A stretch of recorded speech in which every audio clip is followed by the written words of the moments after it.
last week's Raw was absolutely awesome. And just to hear that Raw alone last week had the lowest rating was shocking to me. So if this Raw for this week has the highest rating, or not really the highest rating, but higher than last Raw's, I will be, well, I guess I really wouldn't be surprised.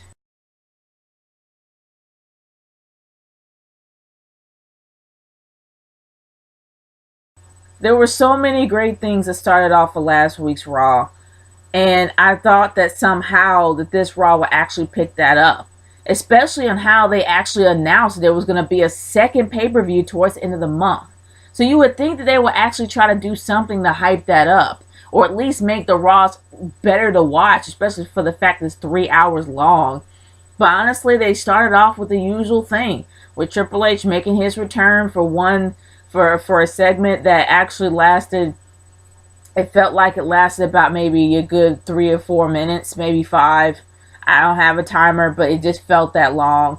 But it started off with the same old thing. You have the Authority come in, or you have at least Triple H representing the Authority coming in. And it's pretty much about the feud between Kane and Seth Rollins. So, I don't know. I guess I kind of wanted something a little bit different. And I guess I kind of wanted something a little bit hyped up for this pay-per-view. Something that is germane to the pay-per-view that's coming up. And not so much this feud between Kane and Seth Rollins. Because they're not doing anything about it. Kane's not having a match with Seth Rollins unless it's going to be the final match of the Elimination Chamber that he's going to have a match with Seth Rollins. I don't know. But I will say this. It didn't really go so well. There was about maybe 2 or 3 good moments in Raw for tonight. The best moment that I could actually say my personal main event of the night was definitely John Cena versus Neville. By far. That's the second match that I have seen for the John Cena U.S. Open Challenge. Well, for the U.S. Title Open Challenge. That's the second match I have seen John Cena in 2 Raws in a row that literally was practically the main event of the entire night. That was an amazing match. Neville and John Cena was an amazing match. It was a little bit disheartening that it was cut short with being interrupted by Rusev, because I guess they kind of wanted to bring back the feud between Rusev and John Cena, and I kind of understand that because there's going to be an actual match on Payback, and it's supposed to be the last match of this feud. So I guess they need to have something to beef it up. But honestly, that was a really great match, and I kind of wish that it happened after Cena got the win. But I guess they kind of want to continue with Neville, and maybe it's a future feud between Neville and Rusev. Who knows? But either or, that was one of the main events of the night. That was a highlight of the night, and I really did enjoy it. And there was also another segment of the night that was pretty heartfelt, especially for those who are fans of Daniel Bryan. But Daniel Bryan did not retire, people. He did not officially retire. He just relinquished the belt. That is all he did. And he's going to be gone for a while because of his injuries. But I'm glad that he did it that way instead of him actually retiring. He might retire quietly. I don't know. But it was a really heartfelt segment. It really looked like it. I mean, it really looked like it really hurt him. But honestly, let's be real here.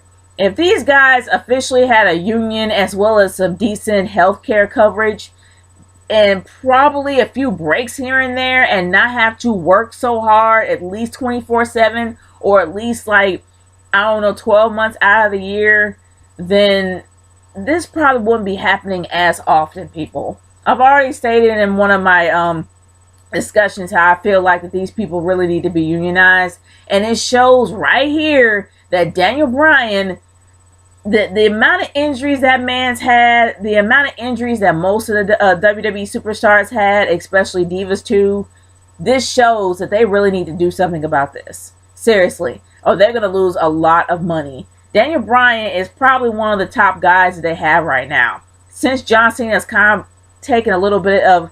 He's pretty much on the back burner right now when it comes to him being the top guy. but he's one of the top guys and the most loved. So they really do need to start looking into this.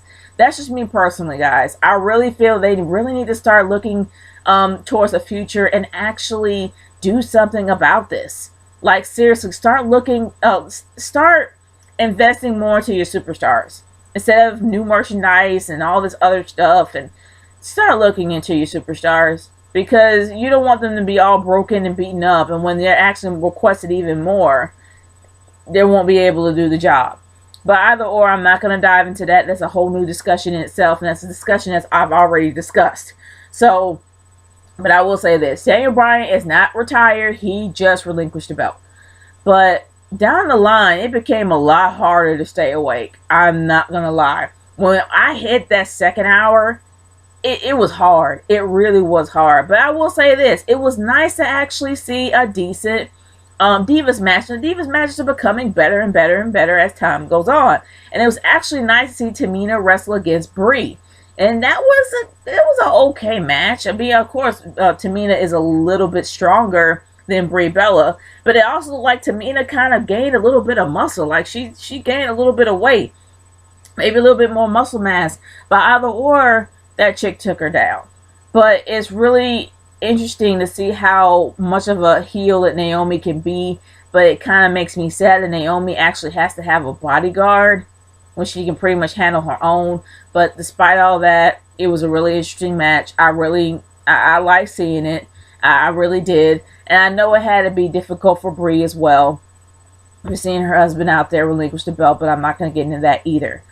But like I said, the third hour hit, and it was just to the point where I'm like, whatever. It really didn't matter to me at all what was going to happen and what direction it was going to go and where they wanted to go from there. But seriously, I was done after I saw John Cena versus Neville. And then I had to actually rewind it back to see Daniel Bryan's segment that he had, because I literally fell asleep. So that really shows they gotta cut back on the 3 hours, or at least make the 3 hours fully interesting. Last week was one of the best, but it made me sad to hear it was actually low rated. I'm curious to see what the rating's gonna be for this week. If it's a lot higher than it was last week, good grief, who's watching this garbage? And, well, I guess I really can't talk because I happen to be the one watching it. But either or, this Raw could have been a lot better, especially now that they decided to have the Elimination Chamber in May, towards the end of May, and actually have Payback in 6 days. So honestly, they really need to do a lot more for these Raws, because I think next week is going to be the go home show for Raw. So they kind of need to start beefing up their. I mean, I don't know. Either or, guys. I really don't know what to say about Raw anymore. It's just to the point where I was so happy to talk so well about it last week that it's becoming even more difficult to talk about it as time goes on, because it constantly fluctuates like a roller coaster. It's good one week, then it's bad the next. It's good one week, then it's bad the next. And it's bad for the next 3 weeks, and then it's good for the 4th week. They really need to start having some better consistencies. Like, at least have it good all week or good all month. That would be actually nice to hear a Raw being good for an entire month. But guys, Payback is right around the corner, 6 days away. Hopefully they'll start to do something a little bit better when it comes to this pay-per-view before then. But now that we have the Elimination Chamber exclusively to the network, hopefully they'll do something better for the chamber and give people what they want, especially that they're paying for it. But guys, I want to hear your overall thoughts of this Raw. Leave a comment in the comment section below or send a video response to how you personally feel. I know, honestly, I didn't really say much about this Raw, but there really wasn't much to say about this Raw, except for the really great segments. And yes, I saw Macho Mizdow, or Macho Mandow, I think that's what he's known as now. Damien Sandow is now trying to go back to the gimmick train, and he actually took from Randy Savage. Yeah, so much for reinventing yourself. But like I said, want to hear y'all's thoughts. Nature Girl 30 signing off. Peace out, guys. Later.